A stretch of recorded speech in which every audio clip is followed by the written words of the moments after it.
ನಮಸ್ತೆ ಎಲ್ಲರಿಗೂ. ಇವತ್ತು ಕೂಡ ಇಂಟ್ರೆಸ್ಟಿಂಗ್ ಘಟನೆಯೊಂದಿಗೆ ಬಂದಿದ್ದೇನೆ. ಈ ಘಟನೆ ನಡೆದದ್ದು ಫೆಬ್ 2024 ಇದು ಕೋಲ್ಕತ್ತಾಕ್ಕಿಂತ 17 ಕಿಲೋಮೀಟರ್ಸ್ ದೂರದಲ್ಲಿರುವಂತಹ ಕೊನಂಗರ್ ಹುಗ್ಲಿ ಎಂಬ ಜಾಗದಲ್ಲಿ ನಡೆದಿತ್ತು. ಶಹನ್ಶು ಎಂಬ 8 ವರ್ಷದ ಮಗುವನ್ನ ಬೀಗರ ಕೊಲೆ ಮಾಡಿದ್ರು. ಯಾರು ಕೊಲೆ ಮಾಡಿದ್ದು ಹಾಗೂ ಈತನ ಸಾವಿನ ಹಿಂದೆ ಇದ್ದಂತಹ ವಿಷಯವೇನು, ಈ ತರದ ಎಲ್ಲ ಕ್ವಶನ್ಗೆ ಆನ್ಸರ್ ಮಾಡುವ ಮೊದಲು ನಮ್ಮ ಚಾನೆಲ್ ಅನ್ನ ಯಾರು ಸಬ್ಸ್ಕ್ರೈಬ್ ಮಾಡಲಿಲ್ಲ, ನಮ್ಮ ಚಾನೆಲ್ ಸಬ್ಸ್ಕ್ರೈಬ್ ಮಾಡಿ ಹಾಗೂ ತುಂಬಾ ಸಪೋರ್ಟ್ ಕೊಡಿ. ಬನ್ನಿ ವಿಡಿಯೋ ಸ್ಟಾರ್ಟ್ ಮಾಡುವ. ಶಹನ್ಶು 8 ವರ್ಷದ ಚಿಕ್ಕ ಮಗುವನ್ನ ಬೀಗರ ಕೊಲೆ ಮಾಡಿದ್ರು. ಈತನ ಈ ಭೀಕರವಾದ ಕೊಲೆಯ ಹಿಂದಿದ್ದಂತಹ ರಹಸ್ಯ ಹೇಳ್ತೇನೆ. ಅದರ ಮೊದಲು ಈತನ ಬಾಡಿಯನ್ನ ಮೊದಲಾಗಿ ಆತನ ಕಸಿನ್ ಮನೆಗೆ ಹೋಗಿ ಆತನನ್ನ ಹುಡುಕುವಾಗ ಆತ ಭೀಕರವಾಗಿ ಮರ್ಡರ್ ಆದ ಸ್ಥಿತಿಯಲ್ಲಿದ್ದ. ಆತನ ಕೈ ನರ ಕಟ್ ಮಾಡಿದ್ರು ಹಾಗೂ ತಲೆ ಜಜ್ಜಿ ಇಟ್ಟಿದ್ರು ಮತ್ತು ಅವನ ಬಾಡಿಯಲ್ಲಿ ಸೆವೆರಲ್ ನೈಫ್ಸ್ ಮಾರ್ಕ್ ಇತ್ತು. ಫುಲ್ಲಿ ಬ್ಲಡ್ ಆಗಿದ್ದಂತಹ ಶಹನ್ಶುವನ್ನು ನೋಡಿದ ತನ್ನ ಕಸಿನ್ ಈ ವಿಷಯವನ್ನ ಶಹನ್ಶು ಅವರ ತಂದೆ ಹಾಗೂ ತಾಯಿಗೆ ತಿಳಿಸ್ತಾನೆ. ತಂದೆಯ ಹೆಸರು ಪಂಕಜ್ ಶರ್ಮಾ. ಆತ ಒಂದು ಪ್ರೈವೇಟ್ ಫರ್ಮ್ ಅಲ್ಲಿ ಕೆಲಸ ಮಾಡ್ತಿದ್ದ ಹಾಗೂ ತಾಯಿ ಶಾಂತಾ ಶರ್ಮಾ. ಈಕೆ ಒಂದು ರೆಸ್ಟೋರೆಂಟ್ ಅಲ್ಲಿ ಕೆಲಸ ಮಾಡ್ತಿದ್ಲು. ಇವರ ಮದುವೆ ಆಗಿ 10 ವರ್ಷ ಆಗಿತ್ತು. ಇವರು ಈ ವಿಷಯ ಕೇಳಿ ಪೊಲೀಸ್ ಸ್ಟೇಷನ್ ಕಂಪ್ಲೇಂಟ್ ಕೊಡ್ತಾರೆ. ಪೊಲೀಸ್ನವರು ಬಂದು ಆ ಮಗುವನ್ನ ಆ ಸ್ಥಿತಿಯಲ್ಲಿ ನೋಡಿದ ಮೇಲೆ ಹೇಳಿದಂತಹ ಮಾತು, ಈ ಚಿಕ್ಕ ಮಗುವನ್ನ ಈ ರೀತಿ ಕೂಡ ಕೊಲೆ ಮಾಡುವಷ್ಟು ದ್ವೇಷ ಹೇಗೆ ಬಂತು ಹಾಗೂ ಈ ಚಿಕ್ಕ ಮಗುವನ್ನ ಕೊಲೆ ಮಾಡಲು ಅವರಿಗೆ ತಲೆಯಲ್ಲಿ ಹೇಗೆ ಬಂತು ಅಂತ. ಕೊಲೆ ಆದ ಟೈಮಲ್ಲಿ ಅವರ ಮನೆಯಲ್ಲಿದ್ದಂತಹ ಟಿವಿ ವಾಲ್ಯೂಮ್ ತುಂಬಾನೇ ಲೌಡ್ ಆಗಿತ್ತು. ಅಂದ್ರೆ ಕೊಲೆ ಮಾಡುವವರ ಇಂಟೆನ್ಷನ್ ಏನಿತ್ತಂದ್ರೆ ಈವ ಕಿರಿಚಾಡುವಂತಹ ಸೌಂಡ್ ಹೊರಗೆ ಕೇಳಬಾರ್ದು ಅಂತ. ಈ ವಿಷಯ ಪೊಲೀಸ್ನವರಿಗೆ ಗೊತ್ತಾದ ಮೇಲೆ ಇನ್ವೆಸ್ಟಿಗೇಟ್ ಮಾಡ್ತಿರುವಾಗ ಒಂದನೇ ಅವರು ಅಲ್ಲಿ ಸ್ಟಾರ್ಟ್ ಮಾಡುವ ಇನ್ವೆಸ್ಟಿಗೇಷನ್ ಸ್ಟಾರ್ಟ್ ಮಾಡಿದ್ದು ಮನೆಯಿಂದ. ಮನೆಯ ಬಾಗಿಲು ಫಸ್ಟ್ ನೋಡಿ ಹೋಗ್ತಾರೆ. ಫೋರ್ಸ್ಫುಲ್ ಏನಾದ್ರು ಅಂದ್ರೆ ಮನೆಯ ಡೋರನ್ನ ಹೊಡೆದದ್ದು ಅಥವಾ ಏನಾದ್ರೂ ಆ ಥರದ್ದು ಏನಾದ್ರೂ ಇದೆಯಾ ಅಂತ. ಬಟ್ ಆ ಥರದ್ದು ಯಾವುದೇ ಇನ್ಸಿಡೆಂಟ್ ಅಲ್ಲಿ ನಡೆದಿರ್ಲಿಲ್ಲ. ಇನ್ನೊಂದು ಏನಂದ್ರೆ ಅಲ್ಲಿ ರಾಬರಿ ಆಗಿದ್ಯಾ, ರಾಬರಿಗೋಸ್ಕರ ಈ ಮರ್ಡರ್ ನಡೆದಿದ್ಯಾ ಅಂತ. ಬಟ್ ರಾಬರಿ ಕೂಡ ಆಗಿರ್ಲಿಲ್ಲ, ಬಿಕಾಸ್ ಅಲ್ಲಿ ಇದ್ದಂತಹ ವಸ್ತು ಅದೇ ಜಾಗದಲ್ಲಿ ಇತ್ತು. ಇದಾದ ನಂತರ ಪೊಲೀಸ್ನವರು ಇನ್ವೆಸ್ಟಿಗೇಷನ್ಗೆ ನೇಬರ್ಸ್ ಅವರ ಸ್ಟೇಟ್ಮೆಂಟ್ಸ್ ತಗೊಳ್ತಾರೆ. ಸ್ಟೇಟ್ಮೆಂಟ್ಸ್ ತಗೊಳ್ಳುವಾಗ ನೇಬರ್ಸ್ನವರು ಹೇಳಿದ ಮಾತಿಂದ ಅವರಿಗೆ ಒಂದು ಕ್ಲಾರಿಫಿಕೇಶನ್ ಸಿಗ್ತದೆ. ಏನಂದ್ರೆ ನಾಯಿ ಮರ್ಡರ್ ಆದ ಟೈಮಲ್ಲಿ ಅಂದ್ರೆ 1 o'clock ಇಂದ 4 o'clock ನಡುವಲ್ಲಿ ಆದಂತಹ ಘಟನೆ ಇದು. ಈ ಟೈಮಲ್ಲಿ ನಾಯಿ ಬೊಗಳ್ಳೆ ಇಲ್ಲ ಅಂತ. ಅವರ ಮನೆಯಲ್ಲಿದ್ದಂತಹ ನಾಯಿ ಯಾರಾದರೂ ಅಪರಿಚಿತರು ಯಾರಾದ್ರೂ ಬಂದ್ರೆ ಆ ಮನೆಗೆ ಅವರನ್ನ ನೋಡಿ ಬೊಬ್ಬೆ ಹೊಡಿತಾ ಇರ್ತದಂತೆ. ಆದ್ರೆ ಅವತ್ತಿನ ದಿವಸ ಅಲ್ಲಿ ಆ ನಾಯಿ ಸುಮ್ಮನೆ ಸೈಲೆಂಟ್ ಇತ್ತು. ಆದ ಕಾರಣ ಪೊಲೀಸ್ನವರ ಗಮನಕ್ಕೆ ಬಂದಂತಹ ವಿಷಯ ಏನಂದ್ರೆ ಇದು ಯಾರು ಹೊರಗಿನವರು ಮಾಡಿದಂತಹ ಘಟನೆಯಲ್ಲ, ಇದು ಮಾಡಿದ್ದು ಸ್ವತಃ ಫ್ಯಾಮಿಲಿ ಮೆಂಬರ್ಸ್ ಅಂತ. ಇದು ಅವರ ತಲೆಗೆ ಬಂದ ತಕ್ಷಣವೇ ಪೊಲೀಸ್ ಅವರು ಏನ್ ಮಾಡ್ತಾರೆ, ಮನೆಯವರ ಅಂದ್ರೆ ತಂದೆ ತಾಯಿಯವರ ಫೋನ್ ನಂಬರ್ ಹಾಗೂ ರಿಲೇಟಿವ್ಸ್, ಫ್ರೆಂಡ್ಸ್ ಹಾಗೂ ನೇಬರ್ಸ್ನವರ ಫೋನ್ ನಂಬರ್ಸ್ ತಗೊಳ್ತಾರೆ ಆ್ಯಂಡ್ ಕಾಲ್ ರೆಕಾರ್ಡ್ಸ್ ಚೆಕ್ ಮಾಡ್ತಾರೆ. ಕಾಲ್ ರೆಕಾರ್ಡ್ಸ್ ಅಲ್ಲಿ ಅವರಿಗೆ ಹಾಗೇನು ಫಿಶಿ ಕಾಣುತ್ತಿಲ್ಲ. ಇದಾದ ನಂತರ ಅವರು ಅಲ್ಲಿದ್ದಂತಹ CCTV ಚೆಕ್ ಮಾಡ್ತಾರೆ. CCTV ಫುಟೇಜ್ ಅಲ್ಲಿ ಏನಾದ್ರೂ ಅವರಿಗೆ ಅಂದ್ರೆ ಮರ್ಡರ್ ಟೈಮಲ್ಲಿ ಏನಾದ್ರೂ ಸಸ್ಪಿಷಿಯಸ್ ಅಲ್ಲಿ ಸಿಗ್ತದ ಅಂತ. CCTV ಫುಟೇಜ್ ಚೆಕ್ ಮಾಡ್ತಿರುವಾಗ ಅವರಿಗೆ ಒಂದು ಹುಡುಗಿ ಹೋಗುವುದು ಕಾಣುತ್ತಿದೆ. ಆಕೆ ಮಾಸ್ಕ್ ಹಾಕಿದ್ಲು. ಬಟ್ ಅವಳನ್ನ ನೋಡಿ ಅವರಿಗೆ ಸಸ್ಪಿಷಿಯಸ್ ಯಾಕೆ ಅನಿಸಿತಂದ್ರೆ ಆಕೆ ನಡೆದು ಹೋಗುವಂತಹ ಸ್ಟೈಲ್ ಅದು ತುಂಬಾ ಸ್ಪೀಷಿಯಸ್ ಆಗಿತ್ತು ಅವರಿಗೆ. ಅದನ್ನ ನೋಡಿ ಸಸ್ಪಿಷಿಯಸ್ ಆದ ಕಾರಣ ಅವರು ಈ ಫುಟೇಜ್ ಅನ್ನ ಅವರ ತಂದೆ ತಾಯಿಗೆ ತೋರಿಸ್ತಾರೆ. ತಂದೆ ತಾಯಿಗೆ ತೋರಿಸುವಾಗ ತಾಯಿ ಸ್ವಲ್ಪ ಹಿಂಜಿರ್ತಾರೆ. ಅಂದ್ರೆ ಆ ವ್ಯಕ್ತಿಯನ್ನ ಗುರ್ತ ಹಿಡಿಯಲು ತುಂಬಾ ಆಚೆ ಈಚೆ ನೋಡ್ತಾರೆ. ತುಂಬಾ ಇಂಟೆನ್ಷನಲ್ ಆಗಿ ಅವಳು ನಂಗೆ ಗೊತ್ತಿಲ್ಲ ಅಂತ ಹೇಳ್ತಾರೆ. ಬಟ್ ಯಾವಾಗ ಗಂಡನಿಗೆ ತೋರಿಸ್ತಾರ. ಗಂಡ ಇಮಿಡಿಯೇಟ್ಲಿ ಅದು ಯಾರಂತ ಐಡೆಂಟಿಫೈ ಮಾಡ್ತಾರೆ. ಅದು ಬೇರೆ ಯಾರಲ್ಲ, it was Shanta Sharma's very close friend Ishrat Praveen ಅಂತ. ಈಕೆ ಇವರು ಚಿಕ್ಕಂದಿನಿಂದ ತುಂಬಾ ಕ್ಲೋಸ್ ಫ್ರೆಂಡ್ಸ್ ಆಗಿದ್ರು ಹಾಗೂ ಇವರಿಬ್ಬರ ನಡುವಲ್ಲಿದ್ದಂತಹ ಬಾಂಡ್ ತುಂಬಾ ಕ್ಲೋಸ್ ಆಗಿತ್ತು. ಹಾಗೂ ಇಶ್ರತ್ ಪ್ರವೀಣ್ ಈಕೆ ಮನೆಗೆ ದಿನನಿತ್ಯ ಬರ್ತಾ ಇದ್ರು. ಇದು ಕೇಳಿದ ಪೊಲೀಸ್ ಅವರು ಫಸ್ಟಿಗೆ ಅವರಿಗೆ ಡೌಟ್ ಬರ್ತದೆ ಏನಂದ್ರೆ ಪಂಕಜ್ ಶರ್ಮಾ ಹಾಗೂ ಇಶ್ರತ್ ಪ್ರವೀಣ್ ಅವರ ನಡುವಲ್ಲಿ ಏನ ಸಂಬಂಧ ಇರ್ಬೋದು ಅಂತ. ಅದಕ್ಕೆ ಇಶ್ರತ್ ಪ್ರವೀಣ್ ಹಾಗೂ ಪಂಕಜ್ ಅವರ ಕಾಲ್ ರೆಕಾರ್ಡ್ಸ್ ಚೆಕ್ ಮಾಡ್ತಾರೆ. ಪಂಕಜ್ ಶರ್ಮಾ ಅವರ ಕಾಲ್ ರೆಕಾರ್ಡ್ಸ್ ಅಲ್ಲಿ ಅಷ್ಟೇನು ಸಸ್ಪಿಷಿಯಸ್ ಕಾಣೋದಿಲ್ಲ, ಇಂಟ್ರೆಸ್ಟಿಂಗ್ ಏನಿರುವುದಿಲ್ಲ. ಬಟ್ ಇಶ್ರತ್ ಪ್ರವೀಣ್ ಅವರ ಕಾಲ್ ರೆಕಾರ್ಡ್ಸ್ ಚೆಕ್ ಮಾಡುವಾಗ ಒಂದು 2 ವಿಷಯ ಕಣ್ಣಿಗೆ ಬೀಳ್ತದೆ. ಫಸ್ಟ್ ವಿಷಯ ಏನಂದ್ರೆ ಇಶ್ರತ್ ಪ್ರವೀಣ್ ಗಂಟೆಗಟ್ಲೆ ಒಂದು ನಂಬರ್ ಅಲ್ಲಿ ಕಂಟಿನ್ಯೂ ಆಗಿ ಕಾಲ್ ನಲ್ಲಿ ಟಚ್ ಇದ್ರು. ಅದು ಕೂಡ ಖಾಲಿ ಮಧ್ಯಾಹ್ನ ಸಂಜೆ ರಾತ್ರಿ ಅಂತಲ್ಲ, ನಡುರಾತ್ರಿವರೆಗೆ ಕಾಲ್ ಅಲ್ಲಿ ಮಾತಾಡ್ತಿದ್ರು.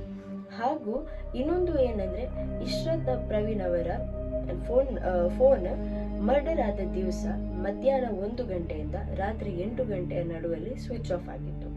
ಇದನ್ನ ನೋಡಿದ ಪೊಲೀಸ್ ಅವರು ಆ ಇಶ್ರತ್ ಅವರು ಯಾರ ಜೊತೆ ಗಂಟೆಗಟ್ಲೆ ಮಾತಾಡ್ತಿದ್ರ ಅವರ ಮತ್ತೆ ಈಕೆಯ ನಡುವಲ್ಲಿದ್ದಂತಹ ವಾಟ್ಸ್ಆಪ್ ರಿಟ್ರೈವ್ ಮಾಡ್ತಾರೆ.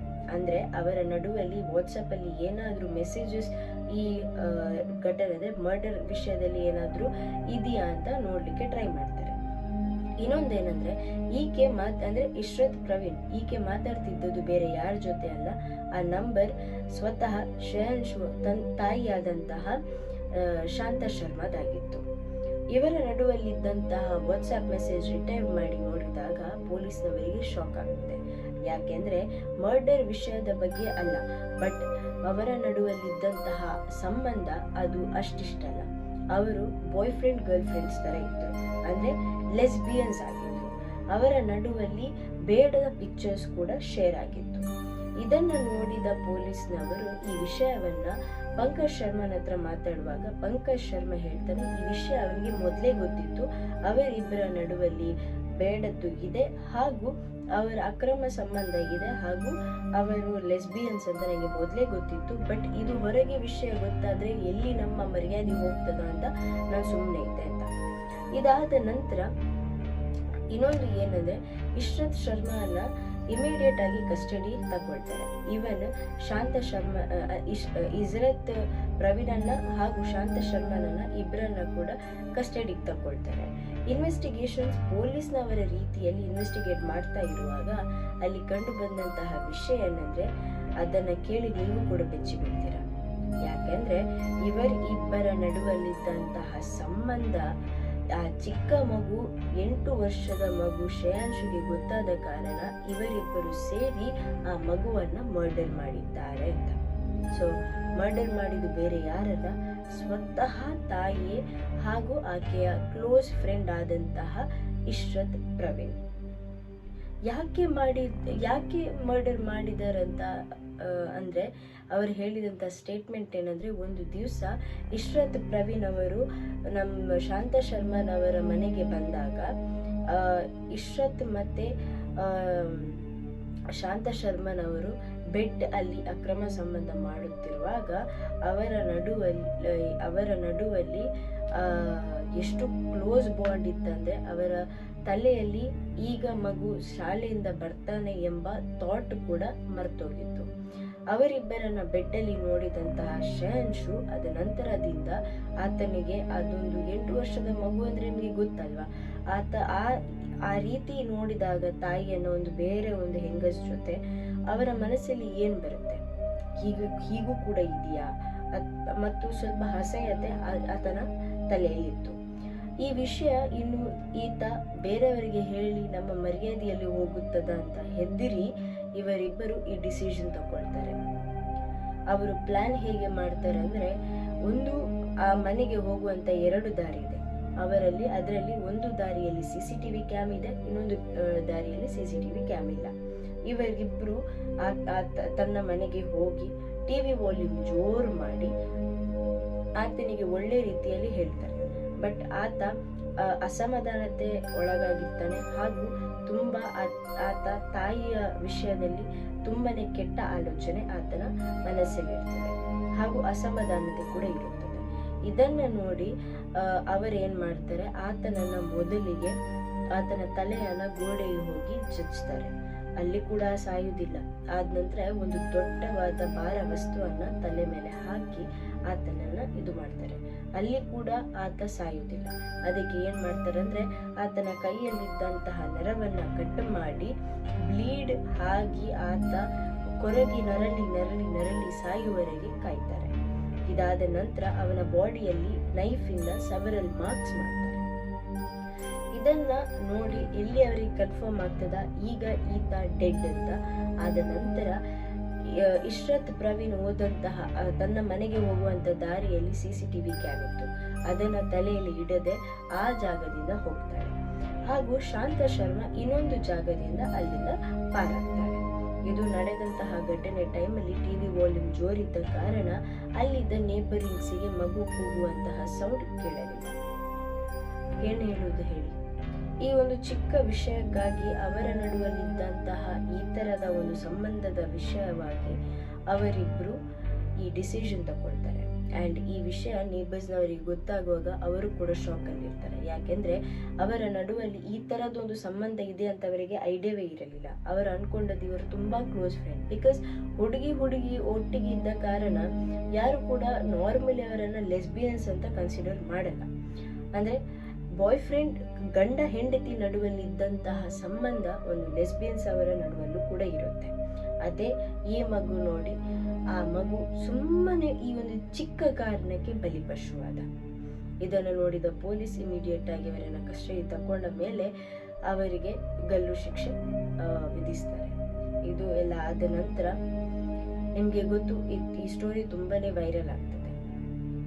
ಈ ಚಿಕ್ಕ ಮಗು ಆತ ತನ್ನ ತಾಯಿಯೇ ತನ್ನ ಸರ್ವಸ್ವ ಅಂತ ಅನ್ಕೊಂಡಿರ್ತಾನೆ. ಬಟ್ ತಾಯಿಯೇ ಆತನ ಪಾಲಿಗೆ ಒಂದು ಯಮ ಆಗಿ ಬಿಡ್ತಾಳೆ. ಇವತ್ತಿನ ವಿಡಿಯೋ ನಿಮ್ಗೆ ಲೈಕ್ ಆಗಿ ಇದೆ ಅಂತ ಅನ್ಕೊಳ್ತೇನೆ. ಈ ತರದ ಇಂಟ್ರೆಸ್ಟಿಂಗ್ ವಿಡಿಯೋಗಾಗಿ ನಮ್ಮ ಚಾನೆಲ್ ಅನ್ನ ಸಬ್ಸ್ಕ್ರೈಬ್ ಮಾಡಲು ಮರೆಯಬೇಡಿ. So good night.